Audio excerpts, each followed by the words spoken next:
Well, hey everyone, this is Chris DeFurio with Keys to the Shop. Welcome to another edition of Shift Break. Today's episode is brought to you by La Marzocco, who's been making espresso machines by hand in Florence since 1927. In all of those years, nearly 100 years, the cornerstone of their business has been serving the needs of coffee shop entrepreneurs just like you, taking their feedback, innovating, and providing top-level dependability, awesome equipment to help you be successful in your business. One of the great examples of this innovation is the KB90 espresso machine, which introduced straight-in locking portafilters that really helps with ergonomics for the barista.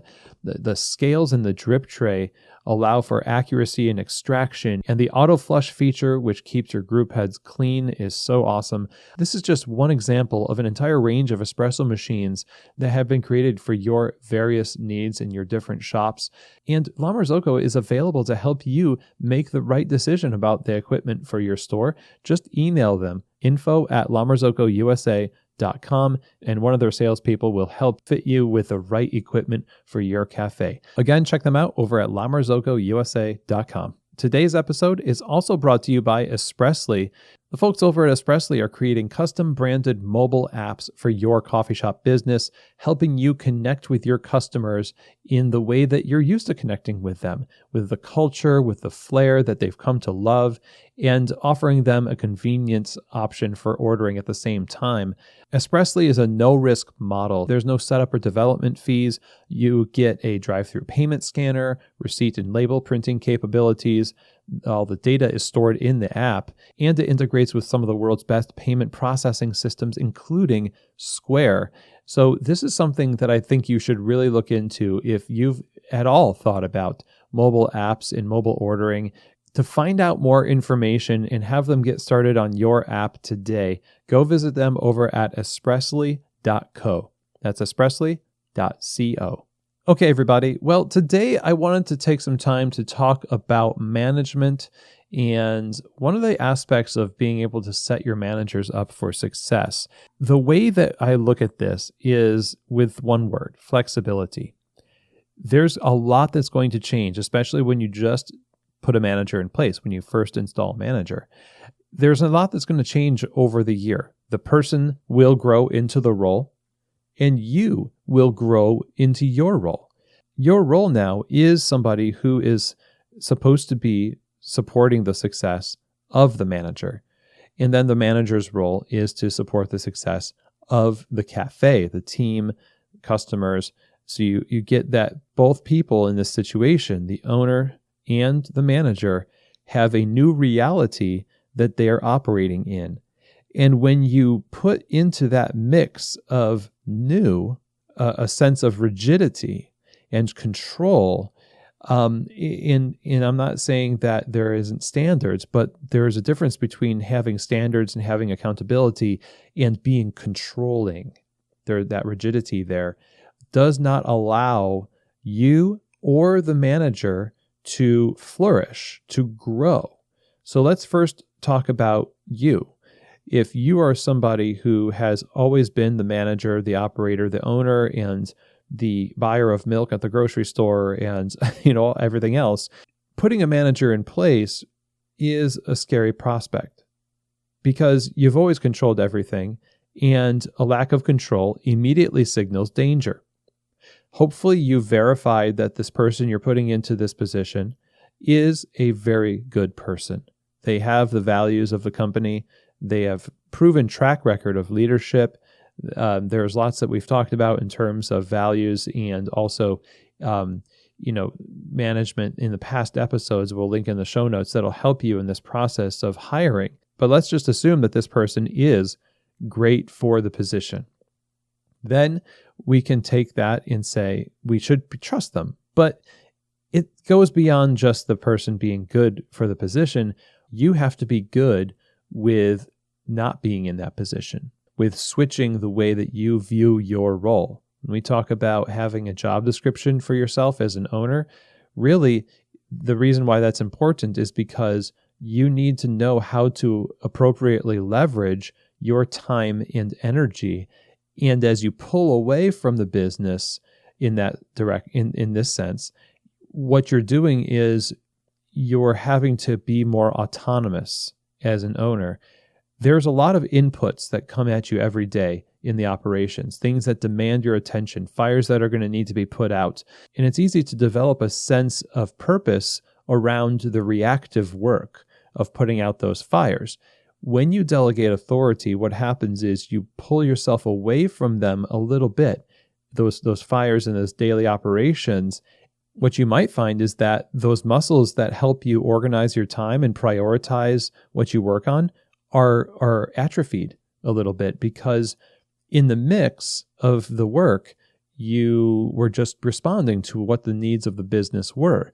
And now that you're not hearing as much of those things, you're having to really be focused on making the decisions without those inputs. And in a bid to replace them, we start to become more controlling, and we almost want to just not leave the cafe. So we actually don't give authority to people. We give it and then we take it back. We give it and we take it back. And the manager sees this as they don't trust me. And oftentimes that lack of trust is not so much a lack of trust in the person. It's almost a lack of trust in yourself, that you can be useful to the business and that you can even, be able to influence the business as an owner who is not the manager of the cafe. And so we need to come to grips with this, that yes, there's lots of different ways that you can function within the business. It doesn't always have to be in the midst of the day-to-day. If you've decided to put a manager in place, hopefully it's because you have other things that you have decided are important for you to spend your time doing. You will not have been practiced in finding satisfaction and fulfillment in those things. And so you have to relearn how to have a sense of purpose in your role. And so that's probably where a lot of this insecurity comes from that produces this controlling behavior. Now, if you're a new manager, you're going to be tempted to be pretty rigid also, because it was similar to when you're doing public speaking. When I first started doing public speaking, you grip the podium really hard because it's a safe point, it's stability. And so as a new manager, you want to know that you're doing the right thing, and you just kind of maybe are a little bit too controlling in terms of, well, this is the policy, this is the schedule, or this is the way that we do things. And while those things may be true, what's going to happen is that you don't leave room for hearing your baristas or your customers. And it's all about the law and not about the spirit of the law, so to speak. You're not reading between the lines. You're just taking things verbatim, black and white, no flexibility, because you're out to win. And mainly you're out to win because you're maybe a little bit insecure in your role and you want to know that you're just minding your P's and Q's, as they say. Some of that might be coming from expectations that overly controlling owners are putting on you. And so you feel you're kind of adopting that controlling nature. And that never leads to a great coffee shop, honestly.